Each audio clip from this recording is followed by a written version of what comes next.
This is the Vintage and Modern Toy Fair 2025 monster size.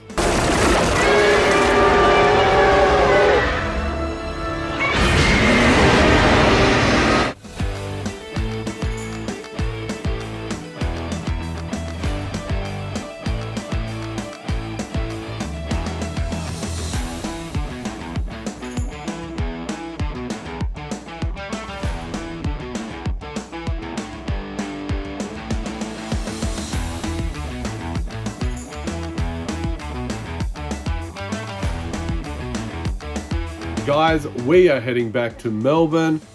Coming with me this time is my wife Sarah, and Scotty's making the trip down again for this 400 plus table toy convention.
As you can see guys, this toy show was massive, and you can definitely see that the sellers brought some of their amazing items to sell.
Just days after the one and only Hulk Hogan passed away, this toy show brought a lot of Hulkmania stuff, and it was available to purchase. But for me, it was just amazing to see.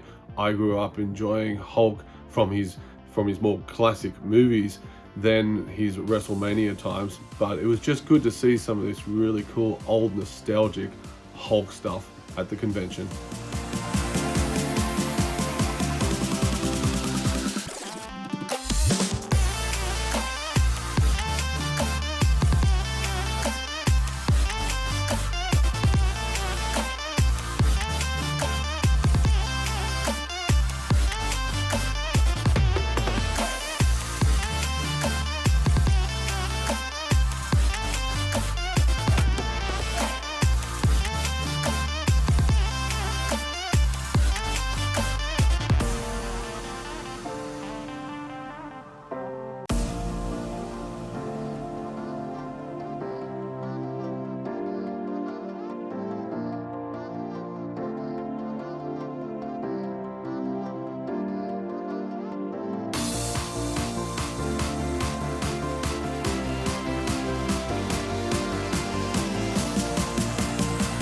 Just a thank you to Will and Andrew who run this event, not only for inviting us to it, but for also just hanging out, having a chat and getting to know each other.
The event in this location at the showground granted us with large aisles and plenty of space to do our hunting. I can see this event just getting bigger. There was additional space at the back that they didn't utilize, and I'm sure over the coming years they'll start to expand and add things to make this event even bigger. So for me, this convention seemed to be one of the biggest that I've been to in Australia. I know Will and Andrew focused on getting a lot of vendors from different states to come to Melbourne to set up and be part of this first monster size fair. And it just brought so much vintage, so much modern toys, all that good nostalgic stuff that we're out there hunting for.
So what's next for the Monster Size Toy Fair? Well, Will and Andrew have already put dates out for August 2026. I've got it in my calendar. It's back at the Melbourne Showground. Sarah's going to come with us.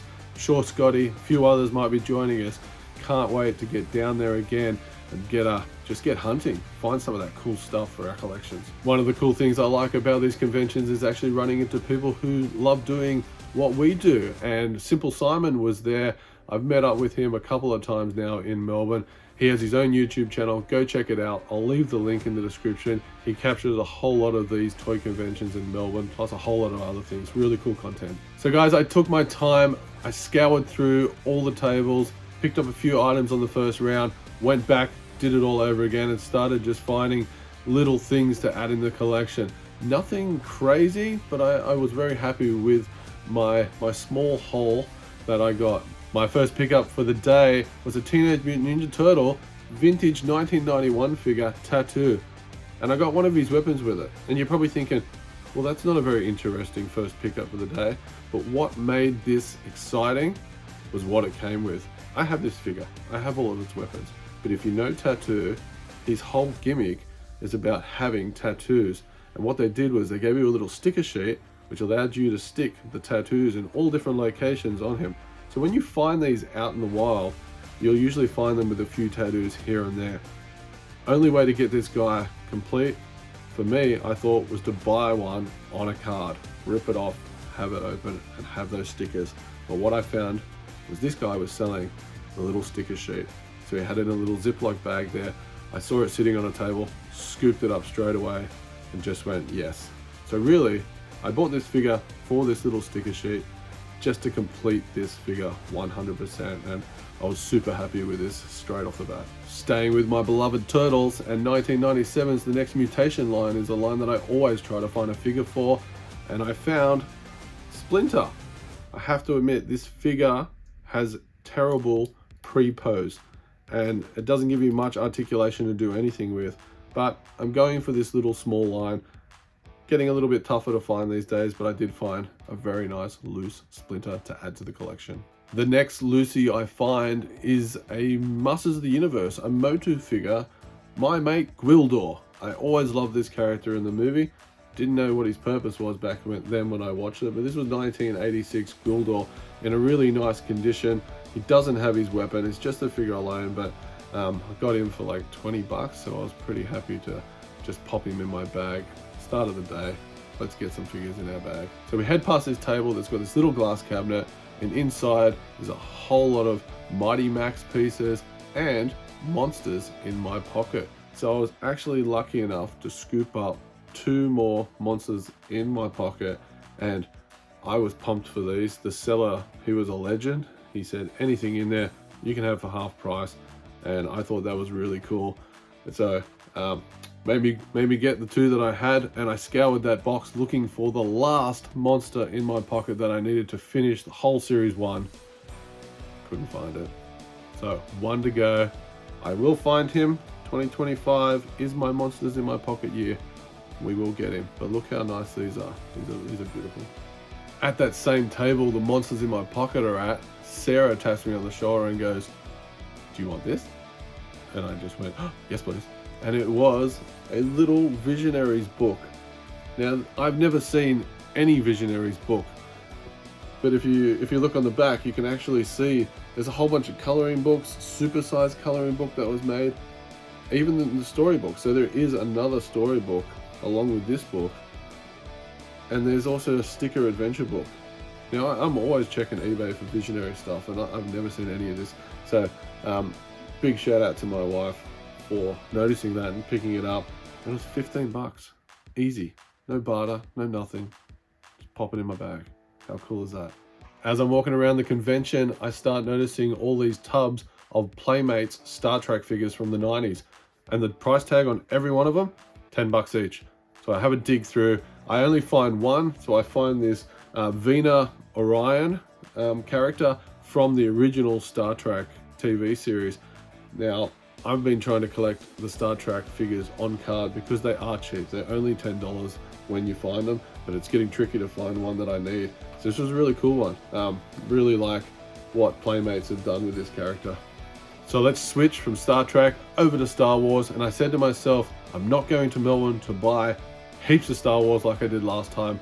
I want to spread the love across the lines that I have in my collection. And again, shout out to Sarah, taps me on the shoulder and goes, "Hey, do you have this figure?"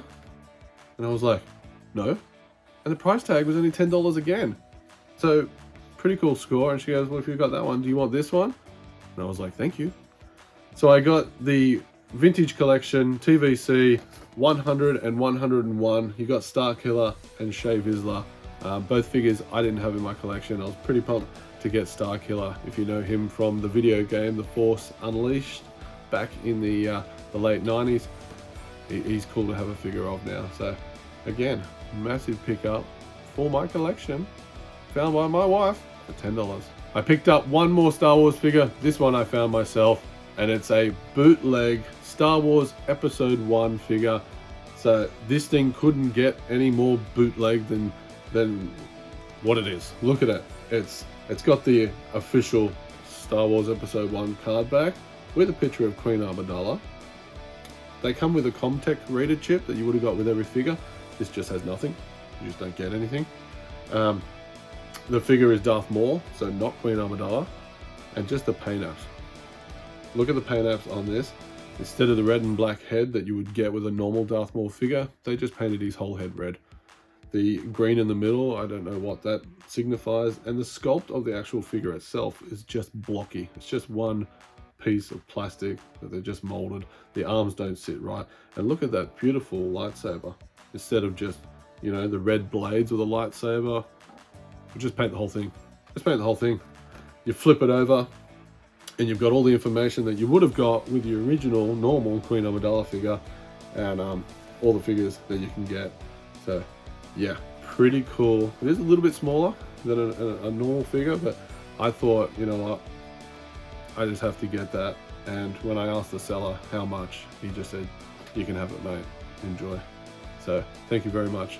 If you've been following the channel for a while now, you will know that I've been picking up the Power Rangers, the old 90s versions, the bigger style ones, and I finally found the last Ranger from the original 5 that I needed, the Yellow Ranger.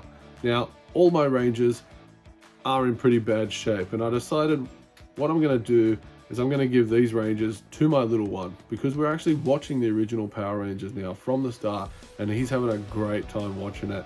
So what I'm going to do is I'm going to look and hunt down some really nice representations of these figures for the collection. These ones, he can go have fun and play with them. So for my big ticket item, I decided to pull the trigger on an extreme dinosaur figure that I didn't have in my collection. Now you can see my Street Sharks are complete without their accessories, and I've also got pretty much 90% of the extreme dinosaurs in the collection as well without accessories. But one of the figures I wanted was Bullseye. So Bullseye in his war paint variant, but the reason that I picked him up was because I needed these wings. These wings, they just pop off the back. There's just a little knob there, and it makes them so difficult to actually get with the wings. Such a large figure by itself, and when you add the wings, it just becomes like humongous. But I pulled the trigger on this after talking to the guy. It's a really nice paint job. The teeth are really clean and white. There's not too many scuffs on the head or on the wings. So I just said to myself, you know what, this is going to be my special big purchase for the day, because I do want to start accessorizing my Street Sharks and my extreme dinosaurs, and you got to start somewhere. And there we go, guys. The monster sized toy fair is done. We all had a blast, picked up some really cool items for our collection. Until next year, 2026, when we'll be back, hope to see you there, guys. Happy hunting, everyone.